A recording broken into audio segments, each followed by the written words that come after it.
অনেকেই প্রপারলি ব্রয়লারের মুরগি রান্না করতে পারেন না বলে খেতে পারেন না। আর প্রপারলি বলার কারণ হচ্ছে ব্রয়লারের মুরগি রান্না করার পর একটা ব্রয়লারের স্মেল থেকে যায়, যেটার জন্য খাবারটা খুবই অরুচি লাগে এবং আর কখনোই খেতে ইচ্ছে করে না। মুরগির মাংসকে 5 মিনিট সময় ভিনেগার দিয়ে ভিজিয়ে ভালোভাবে ধুয়ে পানি ঝরিয়ে নিয়ে তার মধ্যে আমি একটু ঝালের পরিমাণটা বাড়িয়ে ব্যবহার করছি, যেহেতু ব্রয়লারের মুরগি একটু ঝাল খেলে বেশি ভালো লাগে। ধনিয়ার গুঁড়া দিচ্ছি 1/3 চা চামচ, জিরা গুঁড়া দিচ্ছি 1 চা চামচ। আর জিরা গুঁড়াটা এখানে তেলে ব্যবহার করার চেষ্টা করবেন। আমি এখানে কাঁচা জিরা গুঁড়াটাই দিয়েছি। রসুন বাটা, আদা বাটা মিলিয়ে দিয়েছি 2 টেবিল চা চামচের মতো। সয়াবিন তেল এবং সরিষার তেল মিলিয়ে 2 টেবিল চামচ দিচ্ছি। দিয়ে কিছুটা পেঁয়াজ কুচি দিয়ে কিছুক্ষণ ভেজে নিচ্ছি এবং পেঁয়াজ কুচির সাথে গরম মশলা দিচ্ছি, তেজপাতা, ছোট 2-3 টুকরা দারচিনি দিয়ে পেঁয়াজটাকে ভেজে বাদামি রং করে নিয়ে আগে থেকে মশলা দিয়ে রাখা মাংসটা দিয়ে কিছুক্ষণ সময় কষিয়ে নিচ্ছি। হাফ কাপ পানি দিয়ে দিচ্ছি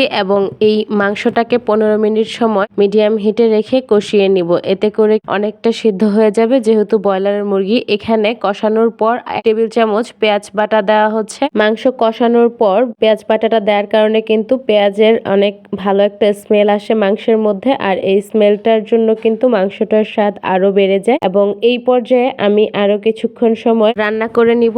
আর এখানে আমি এক্সট্রা কোনো পানি ব্যবহার করব না, মাংসের গা থেকে ওঠা পানি দিয়ে মাংসটা সিদ্ধ হবে। 4-5টা এলাচ ভালোভাবে পেস্ট করে দিয়ে দিচ্ছি এবং আলু আগে থেকে সিদ্ধ করে রেখে দিয়ে দিচ্ছি। 3-4টা রসুন দিয়েছি, আপনারা চাইলে রসুনটা স্কিপ করতে পারেন। আলুটা আগে থেকে সিদ্ধ করে নেওয়ার কারণ হচ্ছে যেহেতু মাংসটা অনেকক্ষণ সময় ধরে কষিয়ে নিয়েছিলাম, মাংস সিদ্ধ হয়ে গিয়েছে অলরেডি। আলু রসুন দেওয়ার পর আরো 1 মিনিট সময় কষিয়ে নিয়ে এখানে আমি 1 কাপ সমান কুসুম গরম পানি দিয়ে একটা বলক উঠিয়ে নামিয়ে নিব। এখানে ব্রয়লারের মুরগি রান্না করার জন্য ছোট কিছু টিপস হচ্ছে, আপনারা মশলাটাকে দিয়ে ভালোভাবে কষিয়ে নিবেন অথবা আগে থেকে মশলাটাকে কষিয়ে নিয়ে তার মধ্যে মাংস কষিয়ে নিবেন। এতে করে খাবারের টেস্ট ঠিক থাকবে এবং সবগুলো বাটা মশলা চেষ্টা করবেন ইনস্ট্যান্ট করে দেওয়ার জন্য। আগে থেকে ফ্রিজে রাখা মশলার কিন্তু স্মেল নষ্ট হয়ে যায় এবং এতে করে তরকারিরও স্মেল নষ্ট হয়। আর ব্রয়লারের মুরগি চেষ্টা করবেন যত কষা ভুনা রাখা যায়, এতে কিন্তু খেতে ভালো লাগে। আর ছিট রুটি, খোলজা রুটি, চালের রুটি, আটার রুটি অথবা চিতই পিঠা দিয়ে কিন্তু